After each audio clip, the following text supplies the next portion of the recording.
warahmatullahi wabarakatuh.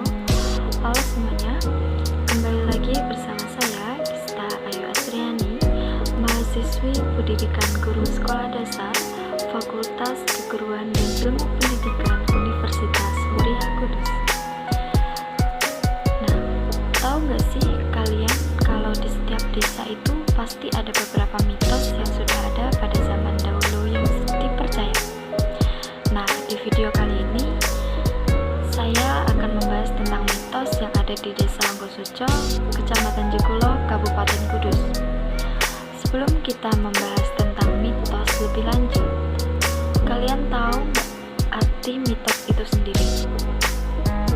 Nah, mitos atau myth adalah suatu cerita yang mengandung penafsiran tentang asal-usul kejadian alam semesta dan hubungannya dengan keberadaan manusia. Pada umumnya, mitos menceritakan terjadinya alam semesta dan bentuk topografi, keadaan dunia dan para makhluk penghuninya, deskripsi tentang para makhluk mitologis dan sebagainya. Mereka disebarkan untuk menyampaikan pengalaman religius atau ideal untuk membentuk model sifat-sifat tertentu dan sebagai bahan ajaran dalam suatu komunitas. Nah, sekarang saya akan membahas asal-usul terbentuknya Desa Longgosuco.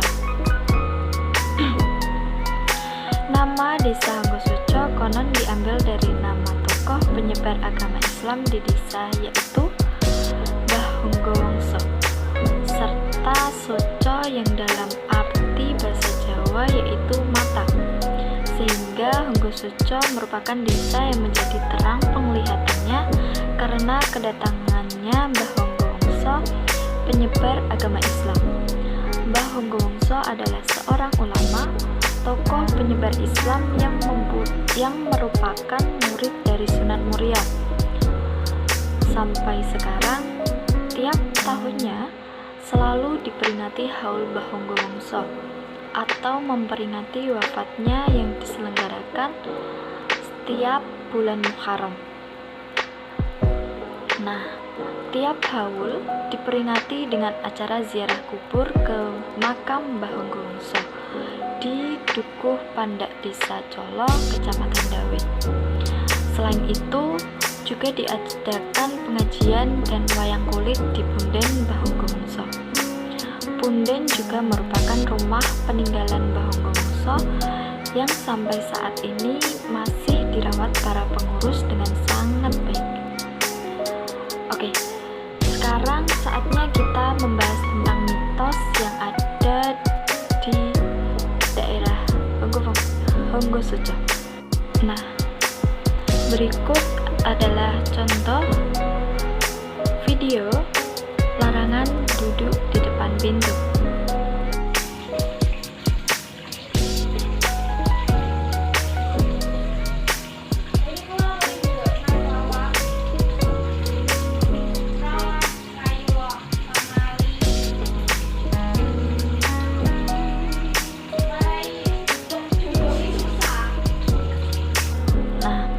Mari kita bahas hasil dari wawancara kemarin. Jadi salah satu tokoh di daerah saya mengatakan bahwa salah satu mitosnya yaitu dilarang duduk di depan pintu. Mengapa demikian? Nah, larangan duduk di depan pintu adalah salah satu mitos yang ada di Jawa. Salah satunya di Desa Longgosuco, Kecamatan Jekulo, Kabupaten Kudus. Larangan tersebut sangat dipercayai oleh masyarakat, terutama pada kalangan sesepuh hingga orang dewasa. Remaja dan anak-anak hanya sebagian saja yang mempercayai larangan duduk di depan pintu. Larangan duduk di depan pintu termasuk dalam ragam mitos yang berupa syirikan atau yang harus dihindari. Kalau kata sesepuh itu ora ilok. Kata ora ilok berarti tidak pada tempatnya untuk dilakukan, karena jika tindakan itu dilakukan akan mengganggu keharmonisan hidup masyarakat. Mitos ini sebenarnya ialah bagian dari etika Jawa, yang mana sebenarnya harus dijelaskan secara jelas agar diketahui dan dapat dipahami oleh mereka yang awam terhadap bahasa Jawa.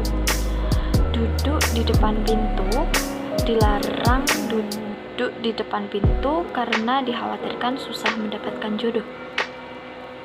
Nah, dalam sebuah desa tidak semua mempercayai tentang larangan duduk di depan pintu, termasuk desa Honggosucho, dikarenakan berbagai alasan masing-masing orang.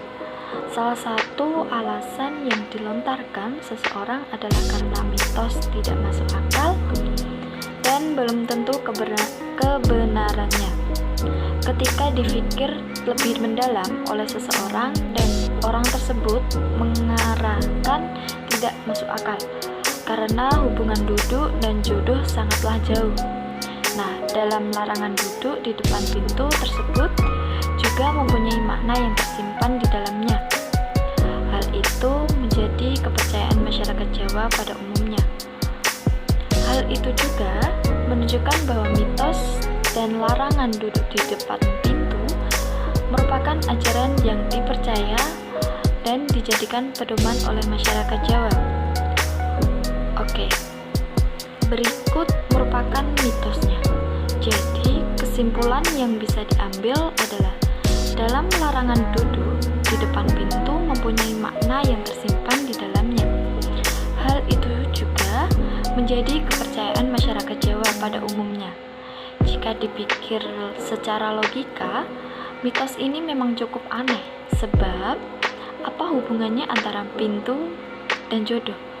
Mitos ini mungkin sengaja dibuat orang-orang pada zaman dahulu agar tidak ada orang yang sengaja duduk di depan pintu, karena sebagaimana diketahui bahwa duduk di depan pintu hanya akan menghalangi orang yang ingin masuk ke dalam rumah, termasuk orang yang ingin melamar mereka kelak.